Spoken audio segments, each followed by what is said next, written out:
Now that I've spent the day riding my bone shaker, I guess it's time to sit down and relax for the evening. So, what to do? I would watch something on that magic moving picture box, but to tell the truth, I just don't trust it. I swear, every time I turn that thing on, I feel like I'm the one being watched. I'd like to listen to something, but I still haven't replaced the tube in my Victrola. I know. My grandson showed me something called the internet, and these things called podcasts. Okay, let's see. Looks like the only thing I can find is something called Roleplay Geeks. Oh, the humanity.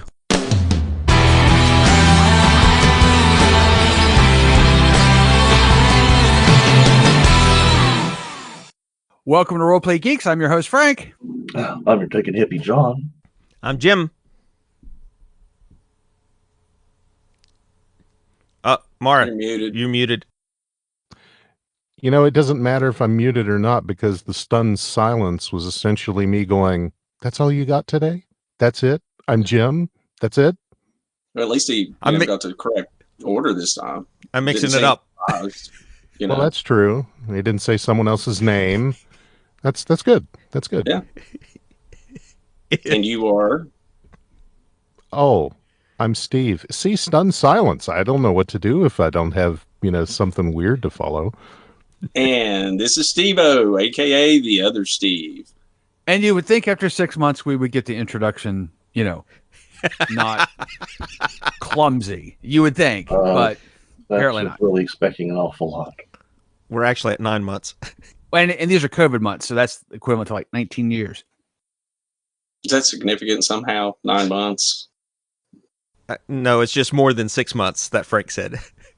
Oh, okay. It's gestation, a period of a human baby. There you go. You think we'd give birth to a fully formed introduction by now, is all I'm saying. Well, we had, but Jimmy kind of pulled back on that. It was like, what the. So I was waiting for more. Usually, yeah, I'm Jim. Or, is it my turn? Oh, or I'm Steve. That we got that one time. I've had 3 cups of coffee this morning. I'm good to go. Okay, so we can belabor this point for a few hours, so let's just get on with it. Today, let's cover some news items. I think, Steve, you had a couple things you want to cover first? Couple things. One thing interesting that Stephen maybe find intriguing is because he is constantly keeping an eye out on Astral, the online gaming service similar to Roll20 or Fantasy Grounds, and Astral just added Call of Cthulhu rule set. So now you can be creeped out on Astral. Nice. And that's one piece if you're into that sort of thing and maybe want to give it a try. So related to that news item, Fantasy Grounds Unity version has finally gone live. So it's been in beta for a really long time, and now it is actually live. So that's kind of cool. The Unity engine is a lot better programming engine than what they built the original on. But I don't know if it's radically different or not because we don't use Unity. But I'm pretty sure over the next months, couple years, everyone will start switching that way. So the other piece I was going to mention is that Modifius, the English-based company who has Star Trek and several games. One of the games they do is actually Fallout, based on the computer game. And they've just released a new world. I think it's called Into the Wastelands. I guess some kind of expansion or something. And so that's available now. And I was going to pose a question to you guys if it's not take too much time on it, but I've never played this game, but what are your all's thoughts on playing an RPG, a pencil and paper RPG based on a computer game RPG? In fact, a very well-known RPG. I mean, I think everyone here has probably played one version of Fallout or another. I've played all of them except the first 2, which were from the 90s, but Fallout 3, 4, and of course Fallout 76. I played all those games. I know Steve and John, you guys still play Fallout 76. All of it. Yeah, played it. Yeah. So, and Jimmy, I don't know if you've ever played Fallout, but maybe Fallout 3. But what are you guys' thoughts about that? Is there any interest? I mean, would you want to try a pencil and paper game based on the role-playing game you love so much? I'd be okay with it. Sure. I mean, as I said, I'm a huge Fallout fan, and my favorite genre is post-apocalyptic. I know it's because growing up as a kid and stuff, and constantly worrying about nuclear, bombardment and death from radiation and stuff. But I don't know, I just love it. I love the whole thing with it. So I would play it, but I would never in a million years run it. And I would never run it with John. Maybe not with Steve, but I wouldn't with John, because the same reason that I don't like running with science fiction in general is because I'm always a little afraid I'll say something wrong. And I think that probably outside of the people who have written the games, John could write the best history of Fallout, like the universe, its internal history of anyone I've ever met, because he knows like everything, because he's played every game. And I'd always be a little worried that I would like do something like, well, there's this group, and you go, well, I didn't really in that area. That was more dominated by this group. I wouldn't have an issue with that, because I don't know all that stuff. I know that you wouldn't, but I would be afraid that I'd be making those errors, and it would psych me out. So I'd play it, but I don't think I would ever run it. No, like each whenever they've done, like another version in the game and stuff, whoever's, had the property has kind of gone, oh, let's add this to it. And it's been fun. It's, they've done some really neat things with it, because they really made things kind of creepy, or really, kind of Twilighty Zone-y kind of Twilighty Zone-y. Yeah. And they made it really kind of fun for that stuff. I really think they, the kind of post-apocalyptic Fallout world, there's a lot to be added to. I mean, like the original thing kind of had some stuff about aliens, but in Fallout 3, they actually had it where you got to do some things with it. And there was always the little Easter eggs that you could find, like these little weird locations in Fallout 1 and Fallout 2. Like one time you actually come across a shuttle from Star Trek original series and a bunch of red shirts.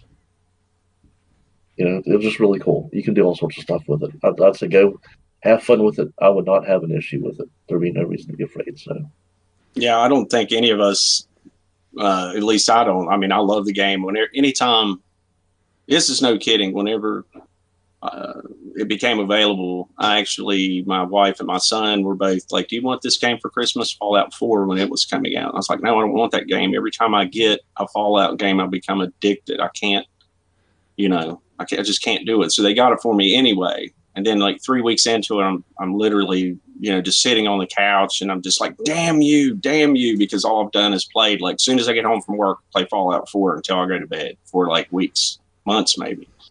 I get very addicted to those games. But they're very good. Yeah, I hear Fallout 76 is in West Virginia. So I would want to play and go to my house and see if it looks like it looks right now, because it's all torn up and destroyed. So it'd be just like it looks living in real life. So, yeah. Just missing a few bricks, but otherwise it's the same. Yeah, I've got walls torn down right now. Plumbing getting done, electricity being done, wires hanging down. Unfortunately, it doesn't go that micro, just to be a party pooper, because I thought, oh, it's going to be West Virginia, and there's this one place in the New River Gorge underneath the bridge that I know about that not many people do, and if they did like a real geographic map, it'd be awesome to go up that and put a camp there and hide out and blah, blah, blah, and it's not that detailed. However, you could do a really good job building your own version of your wrecked house in Fallout. Exactly. I could just take pictures and put them in the gameplay. One of the things that would be really nice about something like Fallout, though, is that you could tap into the wealth of existing geographic data, to, as Steve suggested, to create a landscape. I mean, because the thing that's awesome about the Fallout games, and it's sort of a mini topic, but is that they were in quote unquote real places. So they used Boston as a setting. They used Washington, D.C. Now they're using West Virginia. So you can actually, we could pick Mercer County, West Virginia, which we all know relatively well, and create a game, and we could use actual spatial data that we have access to. My day job is working in the field of geographic information science, and my job is to host data for West Virginia and to publish data for West Virginia. So we have the best elevation and imagery data available anywhere in the world for West Virginia. And so there's this, I can visualize the maps we could make and the data we could tap into. And that is exciting to me at that level. And it's not unique to Fallout. You could do that with a lot of games, I think. Yeah, I remember. What was the game? Test Drive, Unlimited. That was based in Hawaii. They actually used real geographical data to create that map. They shrunk it down some and eliminated some roads and things, but there were many things on that map that were very similar to real life. But unfortunately, Fallout 4, the cities are all in the wrong places just about, and they're only there in name for the most part. Maybe the New River Gorge Bridge is the only real recognizable thing I can think of in Fallout 76. John, you and Steven would know better than me. So, okay, and there's the rest of the podcast, inviting Steven to give his West Virginia talk in Fallout 76. I'll make it quick, I promise. The key places that are represented in the game are astoundingly accurate as far as the buildings. The Greenbrier, the state capitol, New River Gorge Bridge, Woodburn Circle. All of these places are very much like they look in real life. Now, I tried to explain to somebody that part of the map is like you take a blank globe, you toss it into an oil painting of West Virginia, and then you take it out, and then you spin it and get everything all whacked out on the map, and then you let it dry. And that's West Virginia. So one of the funniest things that happened to me in the game was John and I were playing a year ago, almost exactly a year ago. And he used to live in there's a town right next to the town that most of us live in called Morgan. We live in Morgantown, West Virginia, which is where the university is located. And there's a town that's just across the river called Westover. And there's another one called Star City. And there's basically these two bridges that come into Morgantown to get across the river. And so John and I were walking towards Morgantown in the game. And we're like, okay, there's a game. We go across this little bridge. It's like a footbridge. It's it's little bridge. It's maybe bigger than a footbridge, but it's a little bridge. It's nothing like either of the two bridges you go across to get into the city. And then suddenly you're there in the Woodburn Circle area in the game. And then John goes, I guess that was Star City. And we laughed and laughed and laughed. And that's a highly specific geographic thing. The point is all the things are shrunk down other than the ideal things, but it is representative of, but not a one-to-one representation of. Geo nerd. Actually, one of the things I thought was really funny was the fact that there was some cars littering the stream bed and other stuff, and I was like, yeah, that's pretty accurate. Okay, so, but that's not today's topic. Today we're going to talk a little bit about people that aren't us. We're going to give a little bit of a overview of different blogs or podcasts or videos or whatever it may be that we find interesting that talk about role-playing games.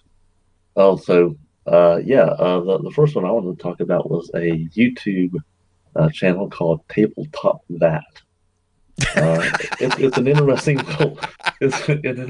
Were you confused by not us? So lame. What? Well, it's not technically us. He's just trying to give a plug to our shout out there to our man. It's Jim. 20% us. Plug away, John. But it was pretty funny and stuff, so I had to do it. But Tabletop That, check it out. Yeah, it's some interesting crafting and some 3D printing of miniatures and basically settings for your gaming. So And cuts, that'd be knife wounds, X-Acto knives. Spurting of blood. Yeah. And that's actually the thing I've been surprised about is a lot less blood than I expected. Well, I don't On film camera. all of it. right on camera. You sound a little disappointed by that, John. I am. I am. I truly am. It's like NASCAR racing. You watch it for the wrecks. The crashes, yeah. You just Yeah, want to same relive thing. all of those years that we were, we were roommates in college. You want to relive all of those hospital visits. Well, that's the thing. Okay. Is I don't have to deal with you. Yeah, so somebody else does and stuff like that. So I get to hear you go, oh, son of, oh my God, all the blood. Oh, zero. Sirens and all that stuff. So, and I get to do that from the comfort of my own chair. So. Okay, so with that out of the way, other than the shameless plug, who wants to go first? Sort of the site or the videos or the blog that you found most interesting. Anyone? Okay, Steven. Yeehaw. Okay. My first one is a podcast called 20-Sided Stories. It's a numerical 20-sided stories. And from their About page, it says it's an improvised comedy and role-playing podcast. A bunch of actor friends diving into your favorite worlds and genres with a mission to create a variety of immersive, unscripted audio stories in 20 episodes or less. So I came across these guys and ladies about a month and a half ago. And when I was out of town working for the census, doing my enumerator duties, I listened to them while I was driving. And I've also found that if you have the control button as your push-to-talk button on a Mac, it keeps you from left-clicking on things, like to switch tabs. So this is a problem. So if you hear me just kind of stop for a second, that's what it is, and I apologize. So it's not going to be dramatic pause. No, it's just ill pauses, bad pauses. Oh. But they have a bunch of stories. They've got everything from Pokemon, Twilight Zone, Marvel, Victrola. That's kind of funny. Victrola 1890, which I believe is their steampunk. They've got one with the Enterprise on it called Lasers and Feelings. And I really have a hard time with role-playing based comedy. Most of the role-playing based comedy that I hear or that I see on YouTube it's weird. It's like it's juvenile, but it's also the timing is off. And the delivery doesn't hit right. And the punchline isn't quite there. But there's a kind of... Moving on. Sorry about the interruption. Moving on. So I listened to them and I really enjoyed it. They seem like they are, a bunch of good people, and they're wanting to give people this good product, and the stories are funny, and the role-playing part of it is, I thought, a hoot. I was listening to a fantasy-based little adventure, and it could have very well devolved into the kind of role-playing humor that I don't like. It's not like I was busting a gut laughing, but I found it really, really enjoyable.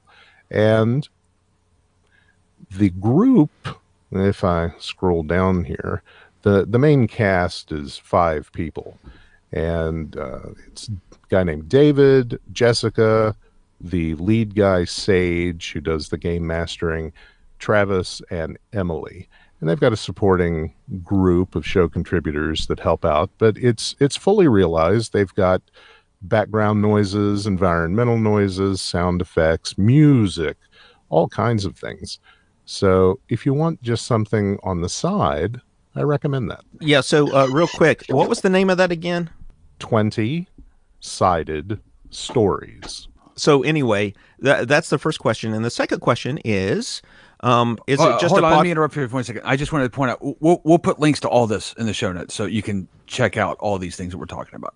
Sure. And my second question is it a podcast or is it just a podcast, or do they have like also YouTube? I haven't looked on YouTube. I've only been to their site and the podcast. So I actually have no idea if they have a YouTube version. As I'm scrolling through here, let me see. Research. I don't see anything. I see Twitter, Instagram, Facebook. Yeah, that was my first. I've actually got a combo for number 2 because it's a little more useful, and I'll make it quick. So for seconds, let's go back so we don't have one person talking for big chunks. So, Jimmy, what's yours? Okay. So there are quite a few of them that I follow, mostly on YouTube. I don't listen to too many podcasts. So I settled on a YouTube channel called Dungeoncraft.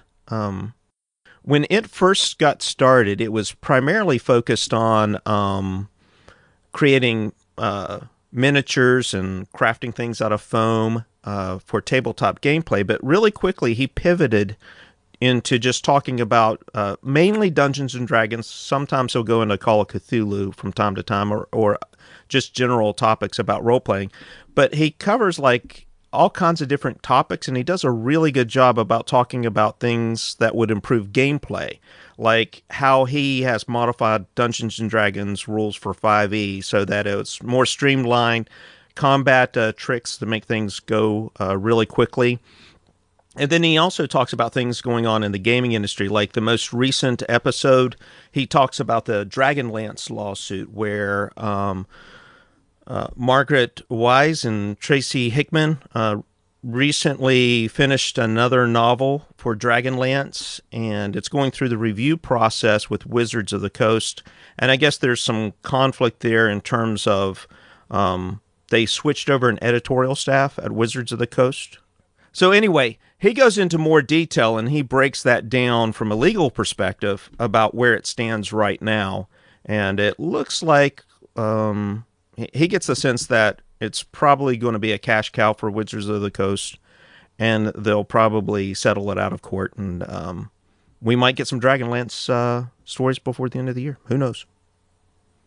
But that's just one of the many things he talks about. He still covers things about the miniature crafting and does a lot about streamlining your gameplay. Okay, so I'm going to go next. If anyone have any questions for Jimmy about that one. All right, so I'm going to go next. And I will confess, I struggled a little bit with this. We've made a conscientious effort on this podcast to avoid anything terribly controversial. And I find that a lot of, I'm talking about controversial within society. And I find a lot of the ones that I've listened to delve into that a bit. And so I don't feel comfortable steering people towards videos or podcasts that may have done that at some level.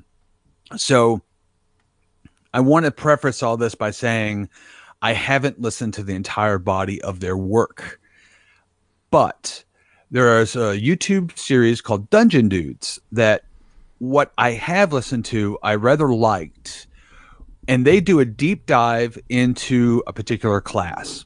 And I really found that helpful when trying to understand how to grapple with a bard, for example. And they'll have a video that's like how to play a bard. And they'll talk about a bard and where a bard will sit within the party, what they bring to the party, the capabilities, the range of things you can do, where the limitations are. And they have one of these that as far as I can tell, for almost every class. I just saw one for the barbarian, for example. Really quick, I want to interject. I think probably the best one to grapple with a bard would be a monk. Really. Sorry, I had to... But you know what? I get a lot of heat for doing dad jokes in real life, and you know what? Ye in glass houses. That's all I'm going to say there.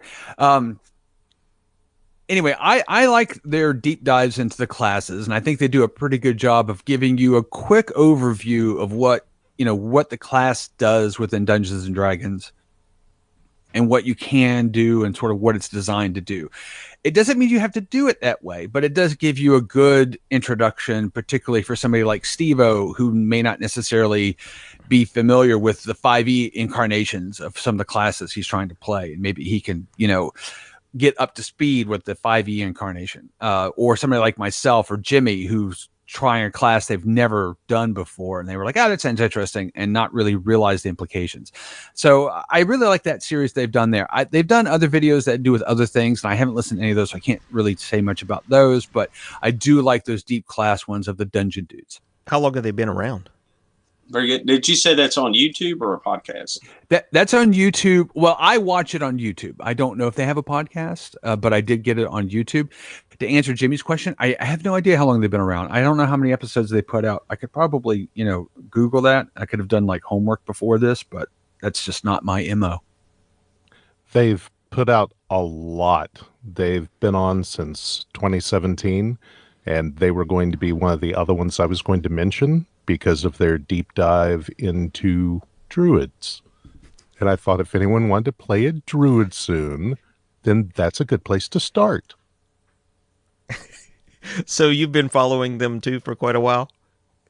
No one knows who they were or what they were doing. But their legacy remains hewn in the living rock of Stonehenge. You're such a nerd. The druids. Probably a copyright infringement or something there. Yeah. If they're tracking us down for stuff like that, they've got way too much time on their hands. Yeah. Or to squeeze blood from a turnip. Yeah. That'd actually be good for us. That'd be like free advertisement. Yeah. Small channel gets taken down by Spinal Tap. Rob Reiner, furious. Oh, meathead. Okay, Steve-O, what's yours? There's this brand new podcast that let's see, let me find it here. And it's called Game Mastery. Will you stop? You didn't do your research, did you? That's another product by 20% of us that is wonderful. And we've both the other co-hosts have been featured as guests on this podcast. So if you like this and like some of the co-host stuff we've done, you really should check out Game Mastery. It's a different flavor, different vibe, but it's pretty cool. Yeah, Steven, I don't know. I haven't listened to it yet. Actually, I just subscribed today. I didn't know it was on iTunes yet. So. You're so lame. Check it out. Game Mastery.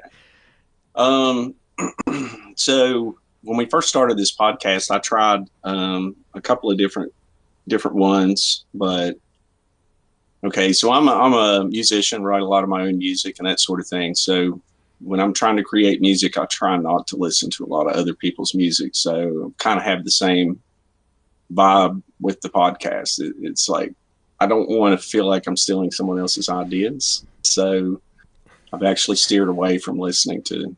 That's where my best ideas come from. Podcasts. Right. I mean, they're going to come out anyway. Nothing is in a vacuum. But I listen to a lot of podcasts, maybe more than anyone else. But I mostly listen to fiction podcasts, like a horror podcast called No Sleep Podcast. Very, very good. As you guys know, I'm a horror fan. It's my Monday morning ritual. Just to listen to that podcast. And they do short fiction in the horror genre on there.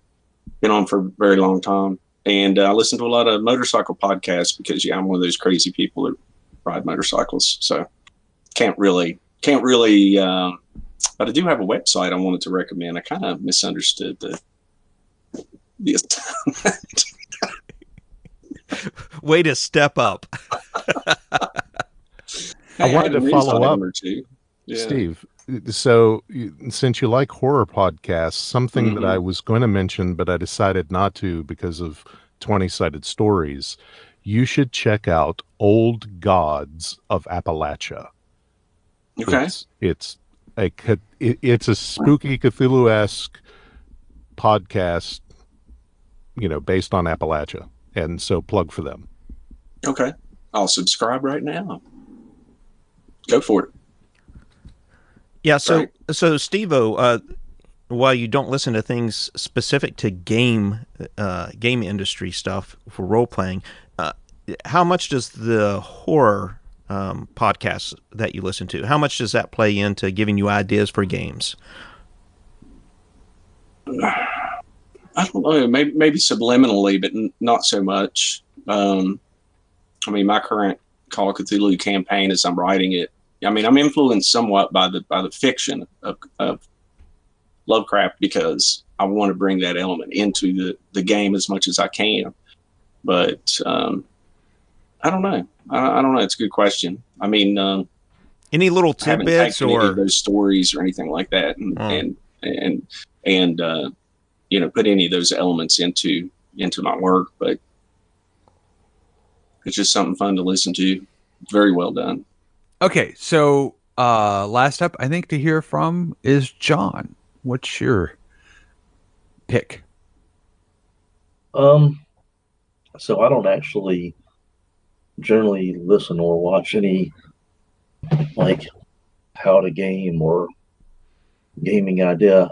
My thing that I actually got into a lot is I watch a series from the YouTube channel Man Shorts, MANN Shorts. They have a number of videos, like probably at least 7 seasons actually of these videos that they've done, and I think they're hilarious. They're really fun. They did so they'll do like Dungeons and Dragons Gangsta Edition, or Redneck Edition, or Military Edition. And they do just little takes on these things where either the 4 actors are, you know, kind of like one they did, actually the recent one I watched for Halloween was called Slasher Edition, and they were all supposed to be ultimate evil bad guys in any horror movie kind of thing, and they're really kind of fun. They do all sorts of kind of goofy stuff, and of course it all kind of revolves around gaming with your friends, and how kind of goofy and ridiculous it can sometimes get. One of the things that I really enjoy about it is one of the actors, she, for a while she was using a 6-inch diameter 20-sided die that she would roll. And it was just clunk, clunk, clunk, 14. And a number of times, every once in a while, you can see from the perspective that, of course, it's scripted. They roll and it said 14, but it's like, well, you can see the die, it actually says 8, but whatever. There's kind of, you know, fun little meta aspects to it that makes it kind of enjoyable. But it's a pretty fun little YouTube channel, and it's, you know, gaming based. And, I mean, while they call it like Dungeons and Dragons whatever edition, they do some stuff that gets outside of actual, you know, that's kind of gaming agnostic, as it were, or multi-genre. Anyway, so it's very fun. I kind of enjoy it because I don't, as I said, I don't really listen to or watch podcasts specific. Most of the time, if I'm on YouTube, it's car stuff or anything else. So but it kind of tickles that little gaming fancy. Okay, anyone have any comments or questions about that one? No, I've seen it though. I don't have really a comment other than some of them are pretty fun. Yeah, I mean, you got to give a lot of props to the effort in almost every case. I mean, not all the jokes land, but they do a really good job, and when they do land, they're pretty funny. You know, you can imagine it's kind of what a writer's room must look like before you see the final product in a sitcom or a, you know, late night talk show host thing. You know, kicking some stuff around, but it's worth checking out. It's amusing. Well said. Okay, so I'm not sure this entirely landed all the way, but so we'll go ahead and loop back around to other people who have other things. I have another one, but let's do Steven's first. He had a second one, at least one more. Oh, God. Yeah, now I've got to go through that whole control click thing again. So the pause starts now. He has a unicorn behind his head. The good news is you can clear your throat while, you know, doing that too. So that's true. That's true. Second pause begins now. Excellent. So there is a YouTube channel. I actually, a lot of times I enjoy the YouTube channels more than the audio channels. And I hate to say that given our current product, but it's, you know, it's just one of those things. You know what's really weird about this is because really gaming is an audible medium. I mean, it is getting together with friends, but you're envisioning everything, and it's all descriptory for the most part. It's certainly the way we play it is theater of the mind, but it is really weird. I agree with you. The YouTube sometimes is just more compelling than the podcast. It's odd. Right, it is. And one of the things I like about the YouTube interface compared to, say, the Spotify interface or the iTunes interface is the thumbnail, the thumbnails for the episodes. And it gives me a different feeling when I'm searching through for information. So in that particular case, it does something for the visual side of me. But there's another YouTuber called Jordan, and it's spelled JORPHDAN. The PH is silent. And he goes through a lot of lore. So he'll read from some books, he'll give you some supplemental information. And for instance, he's got a whole little section, because we brought it up before, on Forgotten Realms and the Crystal Shard and that whole area of the D&D mythos. And so for someone who wanted kind of a little primer on what these settings are, it's actually a pretty good reference. And he's been around for a long time. He joined in 2016. So I've got one that's a little bit different, because most of what we talked about is kind of fantasy D&D based. This one it's just a guy's name, and I'm going to apologize if he ever listens to this, because I'm going to butcher the ever-living heck out of this. It's Sethskorzkowski, I think is how you say his name. It's Skorkowsky.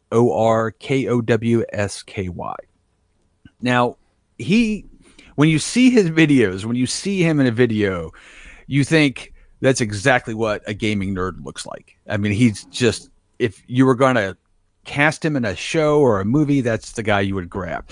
But he's incredibly knowledgeable, and he's probably roughly our age, give or take a little bit. And he's incredibly knowledgeable about a lot of different gaming systems. And one of the things that I've really enjoyed is he's done a very deep dive. I think he's up to part 7 or 8 now of Traveler Drink. And what he'll do is he'll do a 20, 30, 40-minute episode sort of deeply diving into a specific aspect of Traveler. So, for example, he's got an entire one on space combat that's 38 minutes long, and that's part 6. Part 6 is just, and he just talks about it, and he sort of discusses, this is how it works, and these are where some of the problems are, and these are where some of the good things are, and this is how you would do that, and this is how some of this is confusing. And I rather like that he does. I liken it to a product review that you get with something like a piece of stereo equipment or a piece of car equipment or guitar, where they go, look, I'm going to just deeply dive into everything I can talk about this particular aspect. And it gives you a bit of an objective. It's not objective, but a bit of enough detail that you can start to make an evaluation about it. And so I really enjoy what he does and the way he produces his content. I don't know if he does anything that's not YouTube. It may be a podcast too. I just don't know. But I like the YouTube part of it because you get to see his facial expressions and get a little bit more contextualization about what he's saying. Is it that is he Canadian? He might be. His accent is such that it could be. I don't know. Yeah, I think I've followed him a little bit. He's pretty funny. He's entertaining. He's got some charm to him. I really like the Traveler stuff that he's done, but he's done a lot of other things. There's an episode on here, and I'm trying to find it so that I can give the exact title, because I'm sure. Yeah, this is the guy. Steven would be into it. He talks about the notorious deities and demigods.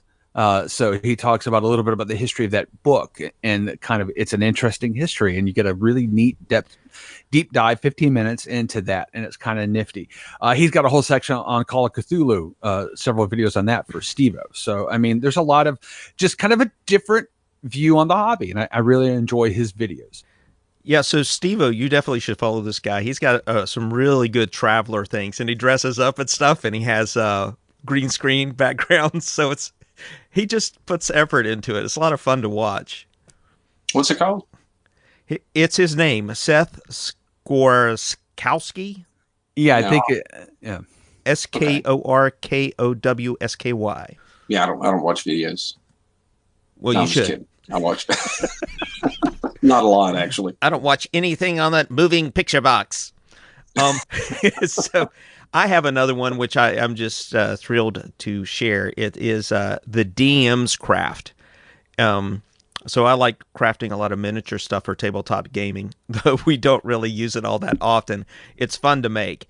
And there is this cat. He's probably the father of YouTube videos geared toward crafting miniature tabletop stuff. And he calls himself DM Scotty. I don't know what his last name is.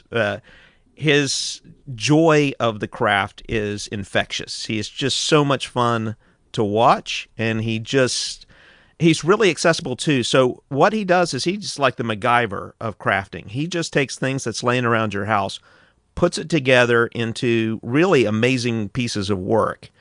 So it's accessible to just about anybody. You don't have to have a ton of money to be able to do a lot of the crafts that he produces. And he produces really nice stuff for the tabletop. So even kids can get involved in it and start making their own tabletop stuff. So that's the Dungeoncraft, and it's a YouTube channel. It's really good. Love it. Do you want to have another one? I have a third. I have a gazillion, but we'd be here all day. There's one podcast that I have actually enjoyed. It's called Roleplaying Public Radio, and I'm going to be perfectly honest here. I have a weird thing for symmetry, like semi on the spectrum level of just I like it, and so I was really taken. Their logo is RPPR, and that caught my eye, and that's why I initially started listening to it. The other reason I started listening to it is because they had an episode of Alone in the Dark, just doing a deep dive onto that particular gaming system. By the way, I got a bunch of stuff wrong when I reviewed the game for us to pick, and I came up with a really interesting idea. So I'm looking forward to getting to play that at some point.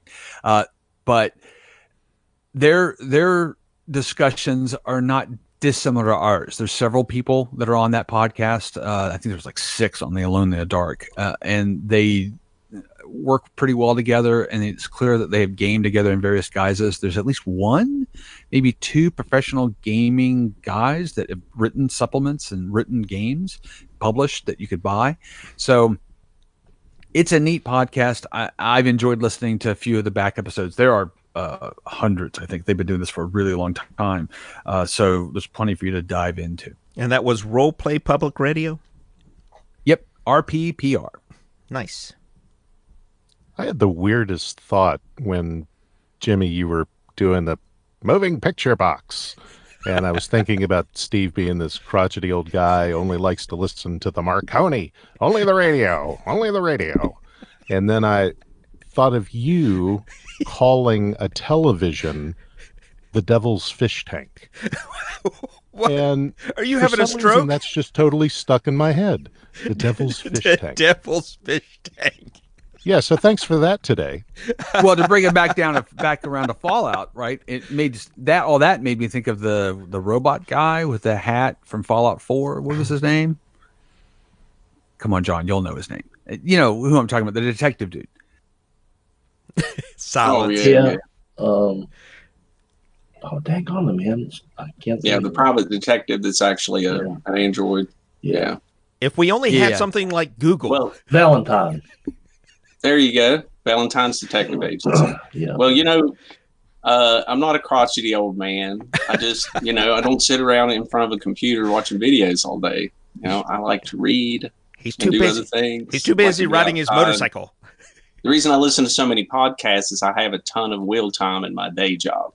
So, it's either listen to that or listen to, the same music I've listened to for 40 years. So Yeah, you don't want to be watching I really YouTube. don't want to watch a YouTube video while I'm driving. Exactly.